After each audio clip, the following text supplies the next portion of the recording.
দর্শক অনেকে term trimmer নিচ্ছেন কিন্তু সেটআপ বুঝতেছেন না কিভাবে সেটআপ করে। আজকে আমি সেটআপটা দেখাই।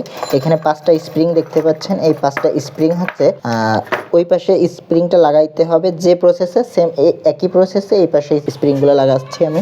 আপনারা দেখুন এখানে দেখেন ক্লিপটা থাকছে এরকম, যখন আপনি এটা চাপ দিবেন এটা ফাঁকা হবে। তো এইটা আপনার এইখানে যে রডগুলো দেখছেন এখানে ঢুকবে। তো আমি এক এক করে সেই রডগুলো ঢুকিয়ে দিয়ে আপনারা প্রথমটা দেখেন, আমি দেখাই।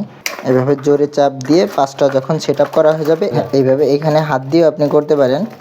হাত দিয়ে এই যে এই পাশেও হাতের আছে এবং এই সাইড হচ্ছে পায়ের অংশ। এখানে পাটা লাগিয়ে দিবেন।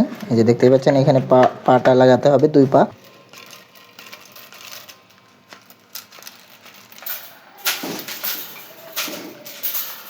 অনেকটা প্রেশার নিবে এবং আপনারা চাইলে 3টা কিংবা 2টা খুলে খুলে ব্যবহার করতে পারবেন। রেগুলার এভাবে এক্সারসাইজ করলে আপনার পেট, হাত, পুরো শরীরের এক্সারসাইজ হবে। সব কিছু বলতে গেলে এভারেজ দারুণ একটা প্রোডাক্ট। যারা বাসা বাড়িতে এক্সারসাইজ করতে চান তাদের জন্য খুবই মজাদার একটা প্রোডাক্ট।